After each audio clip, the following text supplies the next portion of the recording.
Study IQ IAS, आपका selection हमारा mission. Taiwan is part of China. Taiwan China का part है, ये इंडिया कह रहा है 15 साल बाद। 15 साल से नहीं कह रहा था, लेकिन अचानक से ये सुनने को मिल रहा है। तो सवाल आता है कि अचानक से क्यों सुनने को मिल रहा है, और वो भी एग्जैक्ट तब जब यूएसए ने इंडिया पर बहुत ज्यादा टैरिफ लगा दिए, 25%, 50%। तो इस समय पे ये देखने को मिल रहा है। एंड उसके साथ साथ में फिर सवाल आता है कि क्या इंडिया चाइना के सामने बो कर रहा है, झुक रहा है, या फिर अगर रियलिटी में देखें तो कोई ये मास्टर स्ट्रोक है पावर बैलेंसिंग के गेम में। अगर इसको डेप्थ में जाके समझेंगे तो समझ में आएगा कि इंडिया का जो ये स्टांस है ये कहीं ना कहीं एम्बिगुअस है, कि ना इधर बैलेंस वे में देखने को मिल रहा है। एंड कहीं ना कहीं इंडिया एक रियल पावर ब्रोकर बन के निकलने की कोशिश कर रहा है, इसमें नेविगेट कर रहा है, राइट। तो ये जो नुआंसेस है कि ताइवान को चाइना का पार्ट कहना, जो इंडिया बहुत समय से अवॉइड कर रहा था, वो अभी कहते हुए देखने को मिल रहा है। तो क्या नुआंसेस है, डिटेल में उस चीज को समझेंगे। उसी के साथ में आप mad life study IQ Telegram channel पे यहाँ पर कनेक्ट कर सकते हैं, जहां पर आपको ये सारे डिलीवरेबल्स मिल जाएंगे। उसके साथ साथ में यूपीएससी की प्रिपरेशन कर रहे हैं, कुछ भी मीन्स के वैल्यू एडिशन है, वो सारी चीज़ आपको मिल जाएगी। तो आप यहाँ पर जरूर ज्वाइन कर सकते हैं मैड लाइफ स्टडी IQ को। उसी के साथ में कहानी में कंटिन्यू करें तो सबसे पहली बात कि आप देखेंगे इंडिया का एक साइलेंट रेबेलियन था चाइना के अगेंस्ट में। उस रेबेलियन को समझेंगे तो दैट इज जो वन चाइना पॉलिसी है, कि सिर्फ एक ही चाइना है, ताइवान उसी का पार्ट है, अलग नहीं है वो। ये चाइना प्रोपोनेट करता है, और चाइना के साथ में जिसके भी रिश्ते हैं तो चाइना एक्सपेक्ट करता है कि वो कंट्री इस चीज को माने, कि मतलब Taiwan is part of China, इस चीज को माने। इसे कहते हैं वन चाइना पॉलिसी। ये बीजिंग की एक रेड लाइन है कि लकीर है, इसको क्रॉस नहीं करना है। अब इंडिया बहुत समय से इसको मानता था, लेकिन देर आफ्टर हमको देखने को मिला कि 2008 2010 के बाद में हम इसको ऑफिशियली नहीं मानते।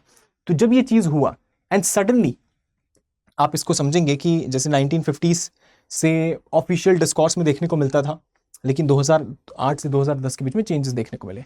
अब वहां पर 2008 में मनमोहन सिंह जी चाइना उस समय पे विजिट करते हैं, तो वहां पर वो वन चाइना को उस तरीके से रीअफर्म करते हैं। लेकिन देयर आफ्टर चेंजेस हैपन, 2010 आते आते चेंजेस हुए कि चाइना स्टार्टेड प्रोवोकिंग इंडिया। वो इंडिया को प्रोवोक करना शुरू कर दिया, जैसे स्टेपल वीजा इशू करना शुरू कर दिया इंडियंस को, जो अरुणाचल प्रदेश से थे, जम्मू कश्मीर से थे। और ये ऐसे दिखाने की कोशिश कर रहा था कि ये एक्चुअल में इंडिया की टेरिटरी है ही नहीं, ऐसे शो करना चाह रहा था स्टेपल वीजा के थ्रू। उसके साथ साथ में जो इंडियन नॉर्दर्न आर्मी कमांडर्स थे, उनको वीजा देने से रिफ्यूज कर दिया। तो कहीं ना कहीं वो इंडिया के सॉवरेनिटी को इंसल्ट करता है। तो ये जो चीजें चाइना की तरफ से प्रोवोकेशन देखने को मिल रहा था, तो उसके बाद से हमने वन चाइना मानना से इनकार कर दिया। ऑफिशियल स्टेटमेंट में हम ये नहीं कहते थे कि जॉइंट जो भी डायलॉग होता था उसमें ये नहीं कहते थे कि Taiwan is part of China. तो ये चीज़ हमको समझ में आती है उससे। उसी के साथ में अगर आप देखेंगे कि हमने स्ट्रेटेजिक साइलेंस मेंटेन किया तब से लेकर, और 2010 के ऑनवर्ड्स जो भी फ्रेज है Taiwan is part of China, इसको हमने ड्रॉप कर दिया। जब इसको ड्रॉप किया तो एक ये चीज़ हमने प्रोजेक्ट की कि if you don't respect our red lines, अगर आप हमारी लकीर को नहीं रिस्पेक्ट करेंगे तो we won't respect yours, right. ये चीज़ था। तो इसमें आप इसको एनालिसिस ऐसे समझिए कि आपका कोई एरोगेंट नेबर है, वो आपके फैमिली को पहले मॉक करता है, फिर आपको शादी में इनवाइट करता है, आप शादी में जाते हैं, लेकिन शादी में जाने के बाद में आप पोज नहीं करते हैं, फैमिली फोटो के लिए आप पोज नहीं करें। तो कहीं ना कहीं जो 15 ईयर्स से चल रहा था कि India was present but it was silent जब ये वन चाइना पॉलिसी की बात आती थी। तो उसी के कॉन्टेक्स्ट में अभी एक क्लैरिफिकेशन फिर से देखने को मिल रहा है कि इंडिया क्लैरिफाई कर रहा है कि वो बीजिंग को, चाइना को पब्लिकली एक्नॉलेज तो कर रहा है, लेकिन ताइवान के साथ में अपने जो टाइज हैं उनको भी मेंटेन करके रखा है, उनको भी साथ में चलाते रह रहा है।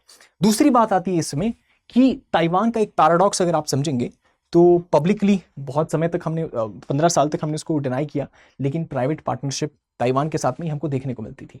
अगर ऑफिशियली समझेंगे इसको किस तरीके से हो रहा है, तो ऑफिशियली हम Taiwan is part of China ये अभी इस तरीके से कह रहे हैं, या 2008 के पहले भी कहते थे। लेकिन बिहाइंड द सीन्स अगर हम देखेंगे इसको, तो Taiwan is becoming very critical partner in India's growth story. बहुत इंपॉर्टेंट पार्टनर है। मतलब ट्रेड एक्सप्लोजन की बात कीजिए, 1990s में क्या था ट्रेड इंडिया का ताइवान के साथ में, इट वॉज $1 बिलियन। 2024 में ये $10 बिलियन पहुंच जाता है, दैट इज 10x जंप। और कोई डिप्लोमेटिक रिकॉग्निशन भी नहीं है, उसके बावजूद इतना देखने को मिला। जॉब्स और फैक्ट्रीज की अगर आप बात करेंगे तो मोर देन 228 ताइवानीज कंपनीज जो हैं, फॉक्सकॉन हो गई, डेल्टा हो गई, विस्ट्रॉन हो गई, ये सभी इंडिया के अंदर जॉब्स प्रोवाइड करते हैं, उनकी फैक्ट्रीज हैं यहाँ पे। और 1,70,000 इंडियंस को इन सेक्टर्स में, जैसे ऑटो, इलेक्ट्रॉनिक्स और बाइक्स के अंदर, ऑटोमोबाइल्स के अंदर जॉब्स प्रोवाइड करते हैं। तो बहुत सिग्निफिकेंट यूटिलिटी है ताइवान का इंडिया के केस में। उसके साथ में आप समझेंगे चिप्स और सेमीकंडक्टर के लिए बहुत इंपॉर्टेंट है ताइवान, जहाँ पर हमें सेल्फ रिलायंट बनना है। तो कहीं ना कहीं ताइवान पे हम चिप्स के रिगार्डिंग बहुत ज़्यादा निर्भर है, उस तरीके समझ में आता है। और टाटा PSMC का जो भी कोलैबोरेशन है, जिसके तहत $11 बिलियन का जो सेमीकंडक्टर फैब गुजरात में बन रहा है, जो ताइवानीज एक्सपर्टीज से बन रहा है, ये बहुत सिग्निफिकेंट है। उसी के साथ में मेक इन इंडिया में बहुत इंपॉर्टेंट रोल है ताइवान का, जहाँ पे EV, लैपटॉप्स और ये सब को बनाने में बहुत इंपॉर्टेंट हमको समझ में आता है कि चिप्स और ये सब हम इंपोर्ट करते हैं। तो इस कॉन्टेक्स्ट में ताइवान का इंपॉर्टेंस है। And people to people ties में अगर आप देखेंगे तो 3000 इंडियन स्टूडेंट्स ताइवान में पढ़ते हैं, जहाँ पर 100+ स्कॉलरशिप्स एनुअली हमको देखने को मिलती हैं। लैंग्वेज ट्रेनिंग, कल्चरल एक्सचेंज की बात करें, ये सारी चीज़ समझ में आती है। एंड इससे आप समझेंगे कि एक एनालिसिस अगर आप देखेंगे तो there is a secret relationship that is there, जहाँ पे कोई मैरिज सर्टिफिकेट नहीं है, मतलब कि डिप्लोमेटिक रिकॉग्निशन नहीं है, लेकिन the couple are already living together, they are sharing money and they are planning kids, that means factory, semiconductors, ये सारी चीज़ें हो रही हैं। तो रियल स्टोरी ये है कि इंडिया ने नॉट तो कर दिया बीजिंग को पब्लिकली कि हाँ Taiwan is part of China, लेकिन ताइवान के साथ में जो प्राइवेट रिलेशंस हैं ये स्टिल एस्टैब्लिश कर रहा है बहुत समय से। उसी के साथ में तीसरी बात आती है कि US वाला एंगल, टैरिफ वॉर वाला, एंड चाइना के कॉन्टेक्स्ट में अगर आप टाइमिंग देखेंगे तो ये किस तरीके से इसको समझेंगे आप कि ऐसा लग रहा होगा कि शायद इंडिया ने अपना टोन सॉफ्ट कर दिया है कि ताइवान को एक्नॉलेज कर रहा है that it is part of China, लेकिन ये वॉशिंगटन का जो टैरिफ वॉर है इसी के कॉन्टेक्स्ट में हमको देखने को मिला है कि 25 से 50% टैरिफ US के द्वारा इंडिया पे जो हमारे एक्सपोर्ट्स थे, जैसे steel, chemical, textile, in context में लग जाते हैं। जब ये होता है तो इसकी वजह से हमारी जो GDP ग्रोथ है, 0.8% GDP ग्रोथ में स्लंप देखने को मिलता है। और ये बहुत बड़ा नंबर है क्योंकि 5 ट्रिलियन इकोनॉमी बनना है, तो this is a big blow, right. तो ये जब चीज़ होता है तो उसी कॉन्टेक्स्ट में हमको देखने को मिलता है कि बीजिंग की अगर बात करें तो they are offering fertiliser, they have rare earth metals, elements वगैरह, EV, डिफेंस और इलेक्ट्रॉनिक्स के लिए बहुत इंपॉर्टेंट है हमारे लिए। एंड टनल बोरिंग मशीन है, इसको सेल कर रहे हैं, जो कि हमारे मेट्रो, हाईवे प्रोजेक्ट्स, इनको बनाने के लिए बहुत सिग्निफिकेंट है। तो जब ये सारी चीज़ें China is offering and US यहाँ पर एक तरीके से पनिश कर रहा है, तो why not go with this thing and why not to ignore this. तो ये जो सिचुएशन है ये कहीं डेवलप होते हुए देखने को मिल रही है। तो और ज़्यादा ऑप्टिक्स को स्वीट करने के लिए चाइना ने क्या किया, कैलाश मानसरोवर का जो यात्रा है इसे फिर से रिज्यूम कर दिया। देयर आफ्टर जो भी डायरेक्ट फ्लाइट्स थे और जो वीज़ा रिस्ट्रिक्शंस थे उनको ईजी कर दिया। तो SCO के समिट में देखने को मिलता है कि यहाँ पे भी रिलेशंस वार्म अप होते हुए देखने को हमको मिले। तो ये एनालॉजी से अगर आप इसको समझेंगे तो कुछ इस तरीके से निकल के आता है कि लेट्स से US आपका लैंडलॉर्ड है, अब लैंडलॉर्ड आपके रेंट को 3x कर दे रहा है, वो 3 गुना रेंट मांग रहा है आपसे। अब उस कॉन्टेक्स्ट में आप क्वाइटली अपने जो ओल्ड नेबर है चाइना उसके साथ रिलेशन फिक्स कर रहे हैं एंड कहीं ना कहीं you are borrowing their kitchen while still keeping your own keys. तो आप उनसे हेल्प या फिर आप समझ रहे हैं कि वहाँ पे आप रिलेशन एस्टैब्लिश कर रहे हैं। तो ये सरेंडर नहीं है, इट्स अ हेजिंग। ये कि बेट्स को आप हेज कर रहे हैं कि आप प्ले कर रहे हैं उस तरीके से।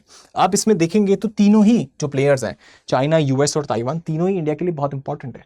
हम देखते हैं इसको कि इंडिया, अगर इसकी बात करें क्या हम रियली रिकॉग्नाइज कर रहे हैं ताइवान को as a part of China, तो इसमें अगर हम समझेंगे तो that's not quite what we are doing. यहाँ पे हम रिकॉग्नाइज कर रहे हैं एक चीज़ को, that is our own national interest that comes first.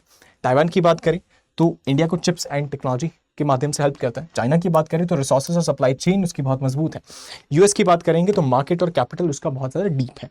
अगर इस चीज़ को समझे तो ऑल 3 प्लेट्स आर, मतलब तीनों की बात करेंगे तो इन सारों में India is trying to juggle in this geopolitics. ये किस तरीके से हो रहा है and India is trying to look ambiguous, और एम्बिगुअस जो लग रहा है तो शायद वीक लग सकता है, but that's not necessarily true. ये जो है ये बहुत सिग्निफिकेंट है because here it is the real power broker that India is trying to become. ये नेविगेशन हमको देखने को मिल रहा है। तो यही पूरी कहानी थी कि कैसे क्या नुआंसेस हैं। उसी के साथ आई होप एंड विश आपको वीडियो पसंद आया। अगर पसंद आया तो do like, share, subscribe and share with your friends and fellows. Thank you so much for watching. उसी के साथ में हमारे लाइव स्टडी IQ को आप जरूर ज्वाइन करें। Thank you so much, see you in the next video. Study IQ IAS, आपका सिलेक्शन हमारा मिशन।